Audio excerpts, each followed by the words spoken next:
Hey everyone, welcome back to Corporate Decoder, the place where we peel back the curtain on the corporate world. And boy, do we have a show for you today, because this is not your average earnings report. It is more like a financial fireworks display, a public offering with a whole lot of moving parts, so buckle up. So what exactly are we looking at? Well, this is a Form 8K filing from Envoy Medical Incorporated, and it is all about a big money event they just had a public offering.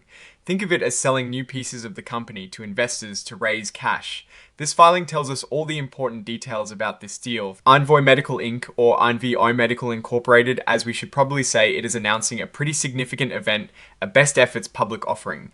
They are selling shares of their common stock and also warrants, which are like options to buy more stock in the future. The date of this report is the 11th of February 2026, and it's all about the company entering into a material definitive agreement, which is a fancy way of saying they signed a really important contract for this offering. Let's talk about what they are offering. They are selling Class A common stock. You know, that is the basic ownership stake in a company. The par value is super tiny $0.0001 per S-share. They are also issuing pre-funded warrants. These are basically shares you buy now at a really cheap price. It is like getting a discount up front. Then we have the redeemable warrants. These give the holder the right to buy shares of common stock at a certain price. In this case, it is $11.5 per S-share.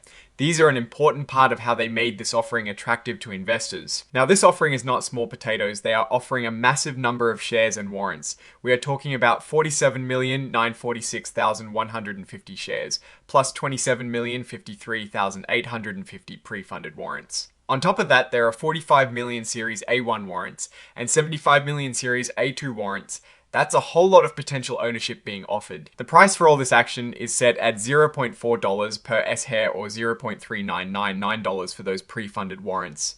And for each share or pre-funded warrant bought, investors get accompanying warrants too. Specifically, they get 6/10 of a Series A1 warrant and 1 Series A2 warrant for every share and accompanying warrants purchased. And the currency for all these transactions is none other than the US dollar. The units involved here are shares of stock and warrants. This filing details the structure of these redeemable warrants. They are whole warrants, meaning each one represents a full share option. Again, we see that incredibly low par value for the common stock. This is common in many stock offerings where the stated par value is nominal. The date is the 11th of February 2026. That is when the company really kicked this whole thing off. Envoy Medical Incorporated is incorporated in Delaware. That is a common state for companies to set up shop legally. Their commission file number is 001- 40,133, and their IRS employer identification number is 86-1369-123. The company's principal executive offices are located in Minnesota zip code 55,110. Their main phone number for corporate inquiries is 877-900-3277. You can find their Class A common stock trading on the NASDAQ stock market LLC under the ticker symbol COCH. And their redeemable warrants are also listed on the NASDAQ stock market LLC under the ticker symbol COCHTRU. Envoy Medical is identifying itself as an emerging growth company.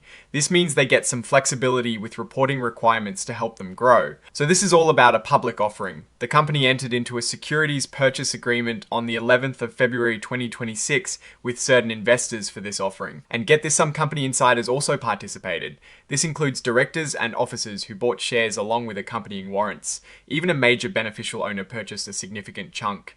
The price they paid was the same as everyone else in the offering. This is important because it shows confidence from within the company. The deal was managed by H.C. Wainwright and Company LLC, acting as the exclusive placement agent.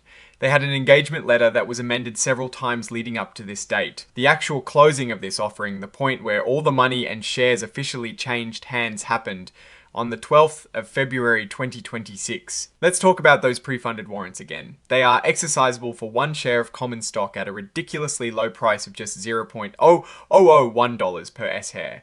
They can be exercised immediately. Now, for the common warrants Series A1 and Series A2, these have an exercise price of $0.4 per S-share. But here is the catch: they can only be exercised after the company gets stockholder approval.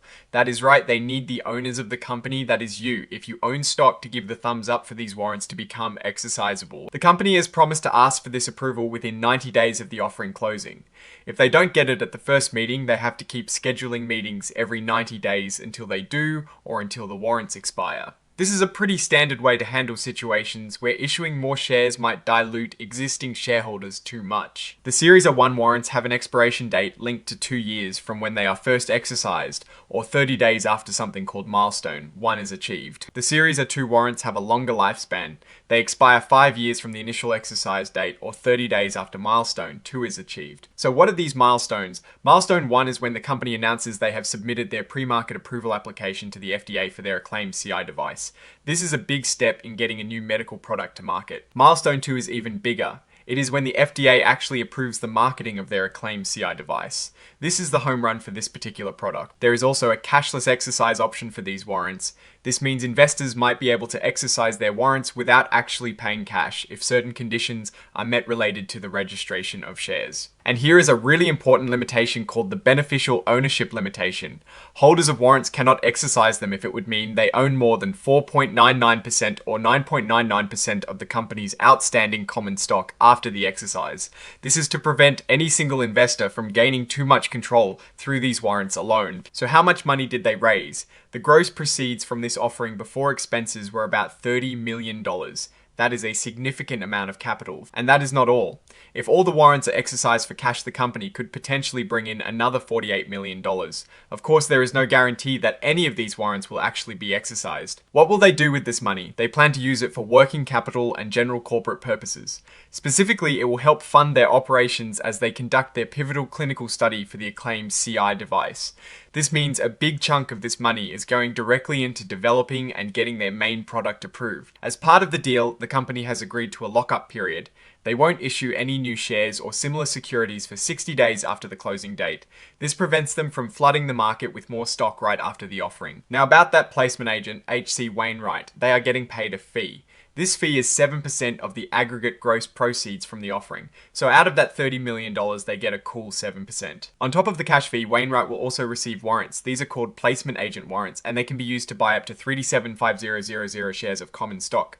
These warrants have an exercise price of $0.5 per S-hair and expire at different times depending on certain events like stockholder approval or milestone 1. All the legal documents like the purchase agreement, engagement letters, and various warrant forms are filed as exhibits with this report.